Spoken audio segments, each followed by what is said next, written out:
Elon Musk, mark जुगलबर्ग, सुंदर पिचाई, सत्येंद्र नाडेला, इन सारे लोगों को अगर हम कहा जाए तो हम एआई के इन्हें बादशाह कह सकते हैं। एआई की दुनिया एक ऐसी दुनिया है जहां अब इंसान नहीं बल्कि मशीनें आगे बढ़ रही है। यूँ तो कहने के लिए एआई इंसानों द्वारा बनाया गया है, लेकिन आज ये एआई यानी कि जो आर्टिफिशियल इंटेलिजेंस जो है वो अब इंसानों को ही पीछे छोड़ रही है। और इंसान क्या कर रहे हैं? और इंसान बैठ के बस तालियां बजाए जा रहे हैं मेरे भाई। नमस्कार दोस्तों, मेरा नाम आयुष कुमार द्विवेदी और आज के इस बेहतरीन वीडियो में हम जानेंगे एआई वर्सेस इंसानों के बारे में।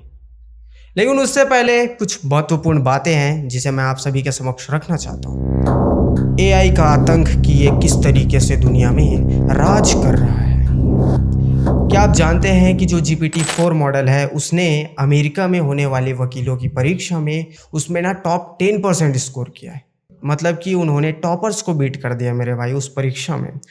एक और मज़ेदार बात सुनिए, एक ना गूगल का मेट पाम 2 नाम का एक एआई मॉडल है, उसको अगर आप बताओ कि भाई थोड़ा सा खांसी हुआ, थोड़ा सर्दी टाइप से लग रहा है, थोड़ा बहुत बुखार है, यहाँ पे कुछ कुछ चकते वगैरह कुछ हो रहा है, तो ऐसा अगर आप बताओ ना तो क्या हो रहा है कि 85% तक ये एक्यूरेट बता रहा है कि आपको ये वाली बीमारी है।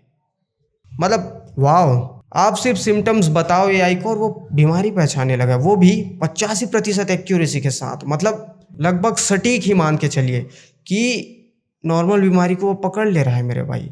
एडोबी फायरफ्लाई और जो मिड जर्नी जैसा जो एआई टूल्स है, इमेज जनरेशन टूल्स, जिसमें आप सिंपल सा प्रॉम्प्ट दे दो और वो एग्जैक्टली वैसे ही इमेज बना के दे देता है, ने हजारों क्रिएटिव लोगों की नौकरियां खा रखी है भाई।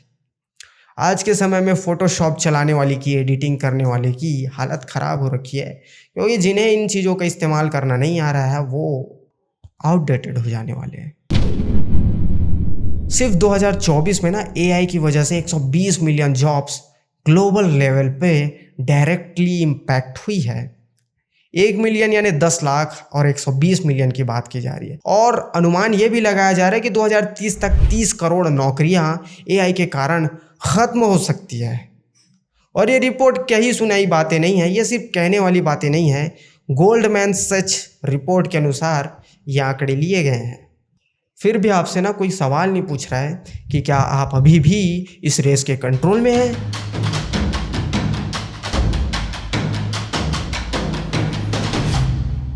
थोड़ा सा कंपेयर करके देखते हैं कि एआई और ह्यूमन के बीच कुछ कंपटीशन है भी कि नहीं।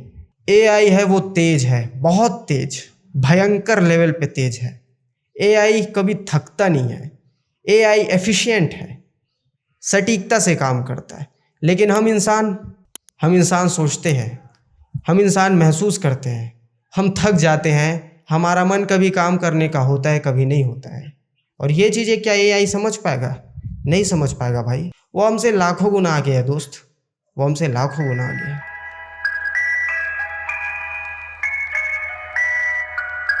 आजकल ना बच्चों को सिखाया जा रहा है कि भाई बचपन से तुम कोडिंग सीख लो, पाइथन सीखो, लैंग्वेज सीखो और बढ़िया सा कोडिंग करो, प्रोग्रामिंग लैंग्वेज मस्त सीखो, भाई लाइफ तुम्हारी सेट है। लेकिन ना एक सोचने वाली बात है जो अब ज़्यादा माइंड में खलेगी लोगों के कि हम मशीनों से अलग आखिर बने तो बने कैसे? क्योंकि मशीनें तो ये काम ऑटोमेटिक कर पाएगी। कुछ सालों में ना आपने ये चीज़ नोटिस किया होगा कि जब से चैट जीपीटी आया है आप अपना काम अधिकतर उसी से करा रहे हो, आप ना क्रिएटिविटी नहीं लगा रहे हो। धीरे धीरे ना हमारा दिमाग भी एक सर्च इंजन के तौर पे बदलने लगा है। हमें जो चाहिए एक क्लिक में उसका आंसर मिल जाता है। पहले कम से कम लाइब्रेरी जाने का, थोड़ा बहुत टीचर से बात करने का, या इवन इंटरनेट भी होता था तो वेबसाइट्स में जा जाके उन चीज़ों को रिसर्च करने का वो होता था। लेकिन आज के डेट में आपको रिसर्च करने के लिए भी वेबसाइट्स में जाना नहीं पड़ता, सीधे आप प्रॉम्प्ट दे दो एआई को, चैट जीपीटी को, परप्लेक्सिटी को, ग्रॉक को, तुरंत रिजल्ट दे देता है भाई। सोचने वाली बात जरा ये है कि जो सिस्टम आपको एआई सिखा रहा है वो सिस्टम ये भी तो आपको इनडायरेक्टली बता रहा है कि तुम हमारे बगैर फालतू हो, क्योंकि तुम्हारे भीतर कोई ऐसी वर्थ नहीं है जिसकी बदौलत से तुम हमसे बेहतर हो सकते हो, तुम एआई को हरा सकते हो। ये जो फीलिंग है, ये जो गट वाली फीलिंग है, ये जो बुरा लगने वाला फीलिंग है, ये भी ये एआई सिस्टम हमारे भीतर धीरे धीरे इम्प्लांट करते जा रहे हैं मेरे भाई। और जो इंसान ये सोच लेता है कि वो एआई के बगैर कुछ भी नहीं है, उसके भीतर खुद की क्रिटिकल थिंकिंग है नहीं, वो इंसान जो खुद से कुछ कर नहीं पाएगा।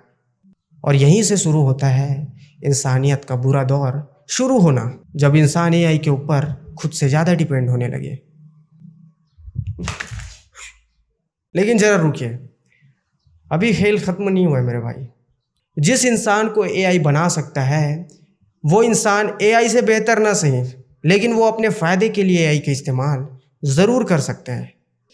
लेकिन जब हम अपनी सोच, अपनी भावनाएं, अपनी यूनिकनेस को छोड़ देंगे ना, तभी हम एक मशीन के शैडो बन जाएंगे, एक छाया जो जैसा चाहे वो वैसा हमसे काम करा लेगी। फाइनल मैसेज ये है कि जो एआई है वो एक ताकत है, एक सुपर पावर है। सही तरीके से इस्तेमाल किया जाए तो ये एक सुपर पावर है, ये कोई राक्षस नहीं है। सबसे पहले समझने वाली बात ये है, ये कोई राक्षस नहीं, ये एक सुपर पावर है।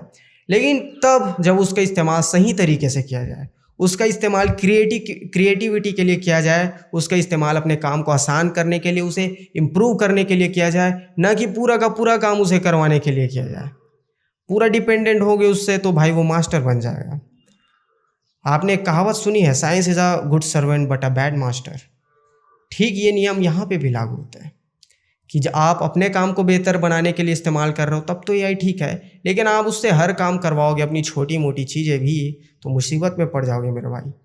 अब मेरा आपसे ये सवाल है कि क्या आप एआई का इस्तेमाल करेंगे या ख़ुद को एआई का इस्तेमाल कराने देंगे? कमेंट करके इसका जवाब ज़रूर देना। अभी भी वक्त है, एआई को अपना हथियार बनाओ, मालिक मत बनाओ मेरे भाई। फाइनल में जाते जाते यही कहूँगा कि अगर आपको वीडियो अच्छी लगी हो तो यार इसे लाइक शेयर सब्सक्राइब जरूर करना। सब्सक्राइब जरूर कर दिए रहना, क्योंकि आपको रेगुलरली ना ऐसी मज़ेदार वीडियोस देखने को मिलेंगी। और क्या क्या इंप्रूवमेंट चाहिए आपको मेरे वीडियोस में वो भी कमेंट करके बताना। नेक्स्ट टाइम और भी बेहतरीन वीडियो बनाने की कोशिश करेंगे मेरे भाई। तब तक के लिए बाय।